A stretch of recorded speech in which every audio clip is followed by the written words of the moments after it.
Ads లేకుండా latest episodes చూడండి.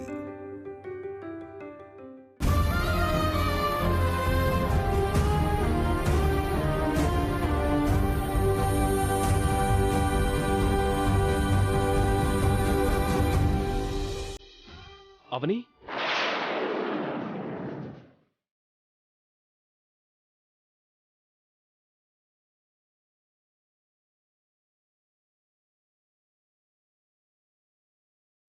నీకోసమని ఇంటికి వెళ్తే ఎక్కడికి వెళ్ళిందో తెలీదని సుజాత గారు చెప్పారు.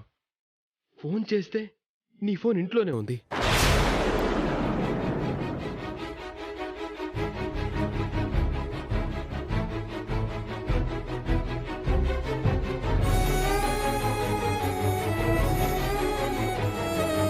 చాలా చోట్ల తిరిగి తిరిగి దేవుడితో మొరబెట్టుకుందామని వస్తే అదృష్టం కొద్దీ ఇక్కడే కనిపించావు. భర్తకు నిశ్చితార్థం జరిగిందన్న విషయం తెలిసి చావడానికి ఏ నువ్వును చూసుకుంటుందోనని నా గురించి వెతుక్కుంటూ వచ్చారా? మీకు కనిపించే సమయానికి శవంలా మారుంటానని అనుకున్నారా? ఏంటా మాటలు? ఆత్మహత్య చేసుకునేంత పిరికిదాని కాదు. అలానే భర్తకు నిశ్చితార్థం జరిగిందని తెలిసి మనసుకి సర్ది చెప్పుకునేంత శక్తి కూడా లేదు. నా ప్రమేయం లేకుండా, నాకిష్టం లేకుండా చాలా ఫోర్స్డ్గా అంతా జరిగిపోయింది అవని. భార్య బ్రతికుండగా మరో ఆడదానికి నిశ్చితార్థ పొంగరం తొడిగి ఇలా సమర్థించుకుంటున్నారు.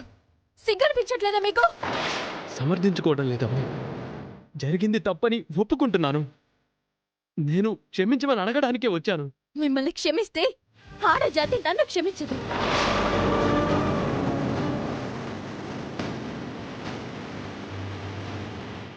అమ్మవాళ్ళు చెప్పడానికంటే ముందే నేనే చెప్పాలని అనుకున్నాను. ఈలోపు వాళ్లే చెప్పి తొందరపడ్డారు. వాళ్ళు తొందరపడలేదు, నా కళ్ళు తెరిపించారు. మీరు మాయ మాటలతో నన్ను ఇంతకాలం మోసం చేసుకుంటూ వస్తుంటే వాళ్ళ ముసుగుని తొలగించారు. నా ఊహలకి వాస్తవాలకి మధ్య ఉన్న తేడాను తెలియజేశారు. మీ అసలు రూపం బయటపడేలా చేసి నా భ్రమలను తొలగించారు. మీరైతే ఖచ్చితంగా వాళ్ళు చెప్పినట్టు నిజాలు చెప్పేవారే కాదు. మళ్ళీ మళ్ళీ అబద్ధాలు చెప్పి నన్ను మరింత ఊబిలోకి నెట్టేస్తుండేవారు. అవని, అంత పెద్ద నిందలు వేయకు. నిందలా? ఇవి నిందలా? నిందలో నిజాలో మీ అంతరాత్మకు తెలుసు, ఆ భగవంతుడికి తెలుసు. నిందలు వేయడానికి మీరేం లోక కళ్యాణం చేయలేదు. తాళి కట్టిన భార్యను మోసం చేశారు.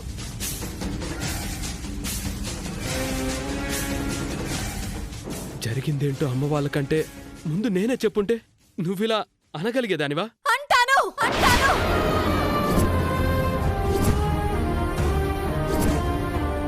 ఇంతకంటే ఎక్కువే అంటాను. మీకు నీతి లేదా, నిజాయితీ లేదా, న్యాయం ధర్మం లేదా, జాలి దయ లేవా అంటూ నోటికొచ్చినట్టు అంటాను.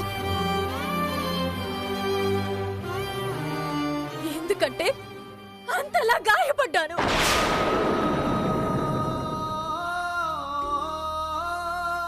రెక్కలుండి ఎగరలేక, కాళ్ళుండి నడవలేక, కళ్ళుండి చూడలేక, గొంతుండి మాట్లాడలేనంతగా గాయాలైతే ఆ బాధ ఎంత నరకంగా ఉంటుందో అంతలా గాయపడ్డాను.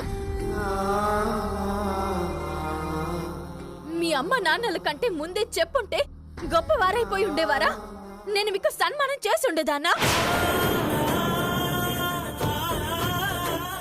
మీరు చెప్పాల్సింది ఎప్పుడు? భరణి నక్షత్రం గల అమ్మాయి మా ఇంటికి కోడలుగా రావాలి అని నన్ను ప్రేమించినప్పుడు చెప్పాలి. మేషరాశిలో పుట్టిన అమ్మాయి ముక్కు పొడుకును ధరించే అర్హతను పొందుతుందని నా మెడలో తాళి కట్టినప్పుడు చెప్పాలి. కార్తీక మాసంలో శుక్రవారం నాడు జన్మించిన అమ్మాయి మా వంశాచారాన్ని ముందుకు తీసుకువెళ్తుందని నన్ను గెస్ట్ హౌస్ నుంచి ఇంటికి తీసుకువెళ్ళినప్పుడు చెప్పాలి. నా మీద దొంగని ముద్ర పడినప్పుడు చెప్పాలి. అమ్మవారిని కాపాడే తరుణంలో నేను ప్రాణాల మీదకి తెచ్చుకున్నప్పుడు చెప్పాలి. ఏరువాకల అవమానం జరిగినప్పుడు చెప్పాలి. నిజం చెప్పాల్సిన సందర్భాలు 100 కాదు 1000 వచ్చాయి. అప్పుడు చెప్పుంటే మీకు మీ కుటుంబానికి ఒక దండం పెట్టి వెళ్ళిపోయి ఉండేదాన్ని. నట్టేట్లో ముంచేశారు, నడి సంద్రంలో వదిలేశారు. నా జాతకంలో గొప్పింటి కోడలవుతానని ఉంది, కానీ ఆ జాతకం ఆ గొప్పింటికి సరితూగదని జ్యోతిష్యుడు నాకు ఆనాడే చెప్పుంటే పరిస్థితి ఇంతదాకా వచ్చుండేది కాదు. మగాళ్ళందరూ స్వార్థపర్లే కదా. అది కాదవని. వద్దా వద్దా, ఇంకేమీ చెప్పొద్దు. మీ మాటలు తీయగా ఉంటాయి. గొర్రె కసాయివాణ్ణి నమ్మినట్టు, పక్షి వేటగాన్ని నమ్మినట్టు మళ్ళీ మళ్ళీ మిమ్మల్ని నమ్మానంటే నా గొయ్యి నేను తవ్వుకున్నట్టే. నువ్వు నన్ను ఎన్ని మాటలన్నా, నువ్వంటే నాకు చాలా ఇష్టం అవని. ఈ మాట వినడానికి చాలా కష్టంగా ఉంది. ఇంకోసారి నా దగ్గర అనకండి. అవని, నువ్వంటే నాకు ప్రాణం అవని. ప్రాణం పోతుంది ఇక్కడ, ప్రాణం పోతుంది ఇక్కడ. అమ్మ ప్రాణం కోసం అలా చేయక తప్పలేదవని. లోకంలో మీ అమ్మదొక్కరిదేనా ప్రాణం? నా ప్రాణం గురించి ఆలోచించరా మీరు? నా ప్రాణానికి విలువ లేదా? నేను మనిషిని కాదా? నన్నింతలా నమ్మక ద్రోహం చేస్తారని ముందే నేను ఊహించుంటే నన్ను భార్యగా ఎందుకు పరిచయం చేయడం లేదని అప్పుడే మీ కాలర్ పట్టుకుని ఉండేదాన్ని.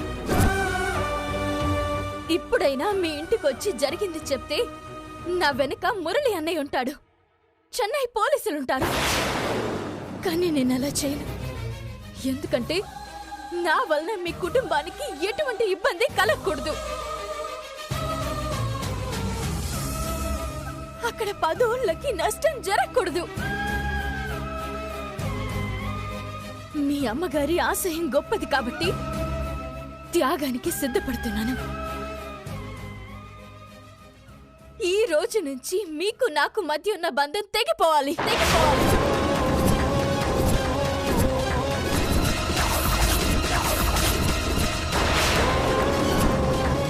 అలా తెగిపోవాలంటే మీరు కట్టిన తాళిని మీరే తీసేయాలి.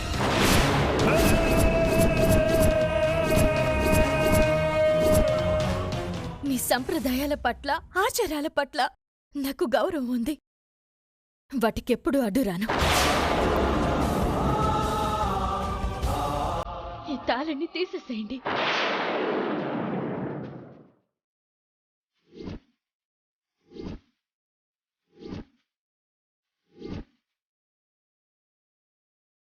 తీయలేను. ఎందుకంటే ఎప్పటికీ నువ్వే నా భార్యవి. తీయాల్సిందే. మన బంధం తెగిపోవడం నాకిష్టం లేదు. నేను తీయలేను. అయితే నన్ను మీ ఇంటికి కోడలిగా తీసుకువెళ్ళండి. అవని, ఆ సమయం కోసమే కదా ఎదురు చూస్తున్నాను. ఆ సమయం ఎప్పుడు వస్తుంది? నేను చచ్చాక?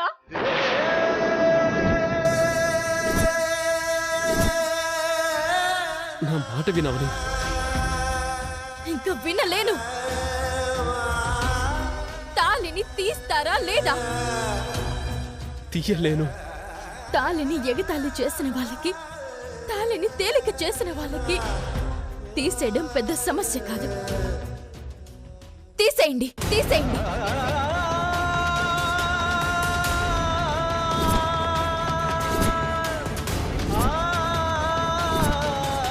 చెప్పింది చెయ్యండి.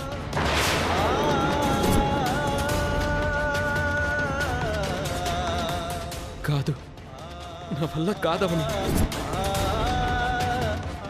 నా వల్ల కాదు. నా వల్ల కానే కాదు. కాదు, కానే కాదు, కానే కాదు. గుప్పెడంత గుండెల్లో ఉప్పెనైన సంద్రంలో చిక్కుకున్నై చిన్నాశకి శ్వాసాడదే. దిక్కులన్నీ చూస్తున్నా, నింగిని నిలదీస్తున్నా, దిక్కులేని దిగులు ప్రశ్నకి బదులు దొరకదే. చిరునవ్వులు పూసిన మంట ఇది, కన్నీటిని కోరని కోత ఇది. ఓటమై ముగిసెన గెలుపుగా మిగిలెన, జాబిలి వెన్నెల మాటున రేగిన జ్వాల లాంటి వింత బ్రతుకునాది.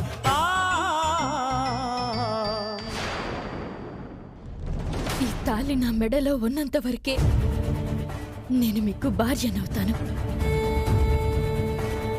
నన్ను మీరు పూర్తిగా మర్చిపోవాలన్నా, మన మధ్య బంధం తెగిపోవాలన్నా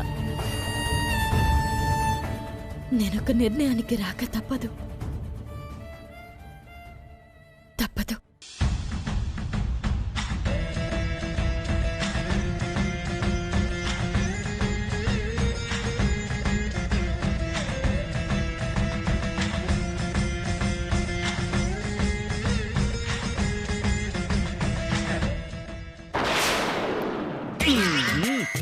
ఎంతటి దరిద్రులకైనా ఒకరోజు కాకపోతే ఒకరోజైనా అదృష్టం తలుపు తడుతుంది.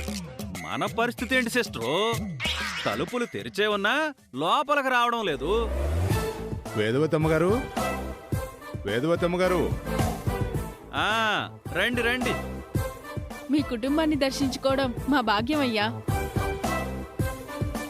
రండి, చాలా రోజులైంది మీ దర్శన భాగ్యం కలిగి. నమస్కారం. నమస్కారం. నమస్కారం. బాగున్నారా? బాగున్నామమ్మా. కూర్చోండి. పర్లేదమ్మా. ఏదైనా విశేషమా? తమరు జాతకం కలిగిన కోడలు గారు దొరికారని పూజారి గారితో చెప్పారంట. ఆ వార్త వినగానే ఊరందరికీ సంబరంలా అనిపించింది. ఎంతో కాలంగా మీరు మన ఊరు కంటున్న కల నిజమయ్యే రోజు దగ్గరలోనే ఉందని ఊరి జనం ఆనందంలో మునిగి తేలుతున్నారమ్మా. ఆ ఆనందం తొందరలోనే మరింత రెట్టింపవుతుంది. ఆల్రెడీ నిశ్చితార్థం అయిపోయింది. త్వరలో పెళ్లి కూడా అయిపోతుంది. చిన్న కోడలతో మన ఊరి జాతరకు వస్తారా అమ్మా? తప్పకుండా వస్తాం. ఇంతకాలం మీరు ఈ వేదవతిని ఎలా ఆదరించారో ఇకపై నా చిన్న కోడల్ని కూడా అలాగే ఆదరించాలి. అది మీరు వేరే చెప్పాలా అమ్మా? బ్రహ్మరథం పడతాం. చాలా సంతోషం. ఇక మేము బయలుదేరుతామమ్మా. వస్తామమ్మా. మంచిది.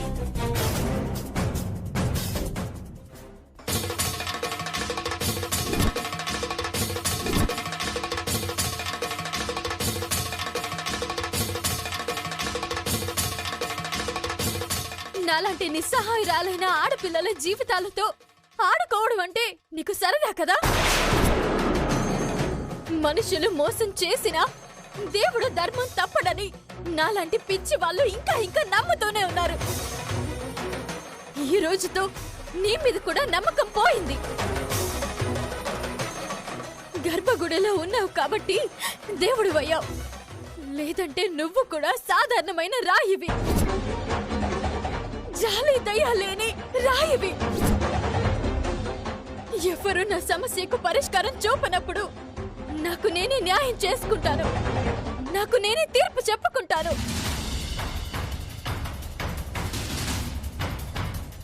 ఏ ఆడది తన తాళిని తీసేయాలనుకోదు, నేను తీసేయాలనుకుంటున్నాను.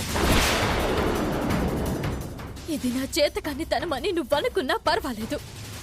దీనిని కట్టిన వాడే మరొకరితో పెళ్లికి సిద్ధపడినప్పుడు నాకింతకు మించి వేరే దారి కనిపించడం లేదు.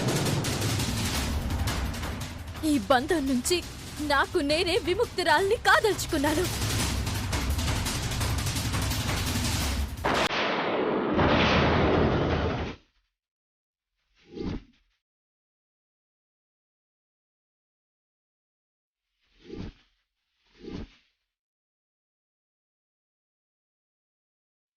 ఓం నమ శివాయ. నా ప్రయత్నాన్ని ఎందుకు ఆపుతున్నారు? తప్పు కాబట్టి. తప్పులు చేసింది నేను కాదు. మనుషులు తీసుకునే నిర్ణయాలకి, కాలం తీసుకునే నిర్ణయాలకి మధ్య చాలా తేడా ఉంటుంది. కాలానికి దైవానికి నా మీద కరుణ ఉంటే నాకింత అన్యాయం జరుగుతుందా? నీ భర్త నీ నుంచి మాత్రమే దూరం కావాలనుకుంటున్నావా, లేక శాశ్వతంగా ఈ లోకం నుంచే దూరం కావాలనుకుంటున్నావా?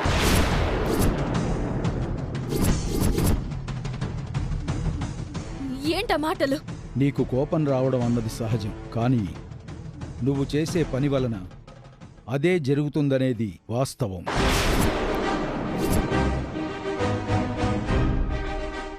ఏమంటున్నారు? ఈ తాళిలో నీ భర్త ఆయుష్ ఉంది. ప్రతి ముడితోనూ తన ఊపిరి ముడివేసి ఉంది. నువ్వు దీనిని తెంచిన వెంటనే ప్రాణగండం అతన్ని వెంటాడుతుంది.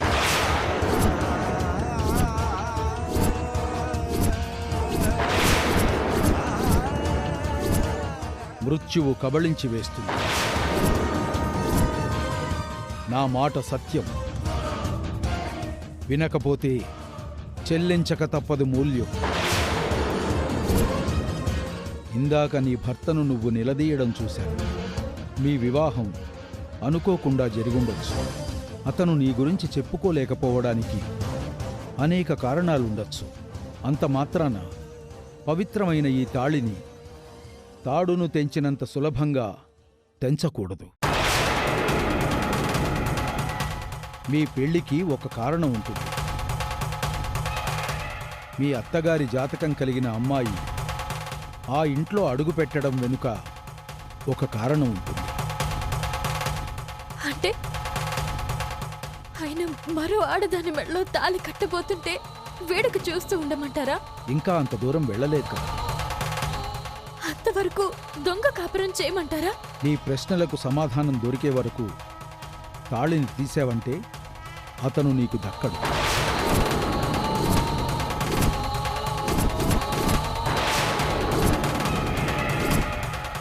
ఇదివరకే ఒకసారి నీకు అనుభవం అయింది కూడా.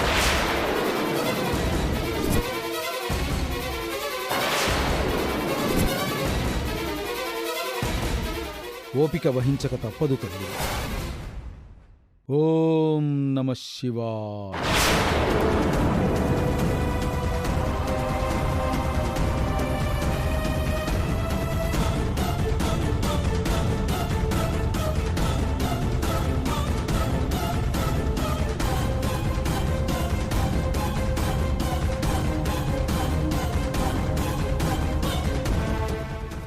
కొన్ని గంటలు నా మెడలో తాళి లేకపోతేనే ఆయనకు ఆపద మంచికొచ్చింది. శాశ్వతంగా దూరం అయితే ఆయన శాశ్వతంగా దూరం అయిపోతారు. అప్పుడు నేను బతకగలనా? ఏం చేయాలి భగవంతుడా? ఏం చేయాలి?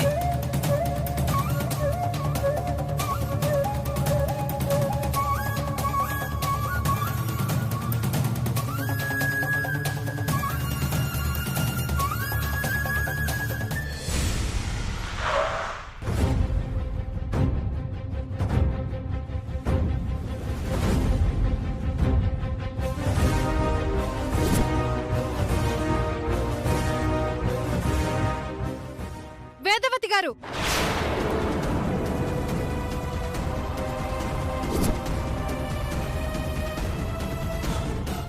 ఏంటి ఇలా సడన్ గా వచ్చారు? ఈ పెళ్లి జరగదు వేదవతి గారు.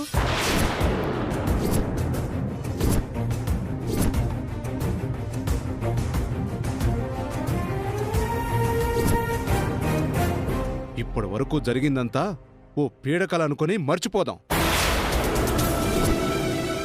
పెళ్లి మాత్రం క్యాన్సిల్ చేసుకుందాం. ఏమైందండి? ఎందుకింత పెద్ద పెద్ద మాట్లాడుతున్నారు? ఏదో బలమైన కారణం లేకుండా ఇలాంటి నిర్ణయానికి రారు. ఏం జరిగిందో చెప్పండి. తవ్వుకుంటే కారణాలు చాలా బయటపడతాయి. నిశ్చితార్థం జరిగి ఒక్కరోజే అయింది. ఇంతలోనే మీరు ఇలాంటి డెసిషన్కి వచ్చారంటే మీ ఈగో బాగా హట్ అయిందని అనిపిస్తుంది. ఎందుకు వద్దనుకుంటున్నారో తొందరగా చెప్పండి. క్యాన్సిల్ అయిందంటే అమ్మవారికి 100 టెంకాయలు కొడతాను. నేనైతే 100 బిందెలతో పాలాభిషేకం చేస్తాను. మీరు గ్యాప్ ఇస్తే వాళ్ళు మాట్లాడతారు. మా కూతురు మీ వాణ్ణి ఇష్టపడిందన్న ఒకే ఒక్క కారణంతో మీ ఇంటికొచ్చాం. అంత మాత్రాన మమ్మల్ని చులకన చేస్తే సహించలేం. నా కూతురికి ఈ దేశంలో మొగుడు దొరక్క కాదండి, దానికిష్టమైన వాడినిచ్చి చెయ్యాలనేదే మా తపన. అసలు ఏం జరిగిందో చెప్పండి. ఈ పెళ్లి మీ శ్రీకర్కి ఇష్టం లేదని తెలిసినా మీరు మీ అబ్బాయికి సర్ది చెప్పుకుంటారులే, అన్నీ సర్దుకుంటాయిలే అని అనుకున్నాం. కానీ మీ అబ్బాయి తన అయిష్టతను ఇంకా ఇంకా ప్రదర్శిస్తూనే ఉన్నాడు. నిహారిక తన ఫ్రెండ్స్ తో ఉన్నప్పుడు శ్రీకర్ కనిపిస్తే పలకరించిందంట. ఆ సమయంలో బదులుగా ఎంత చక్కగా పలకరించాలి, ఎంత ప్రేమగా మాట్లాడాలి, లెక్కలేనట్టుగా వెళ్ళిపోయాడంట.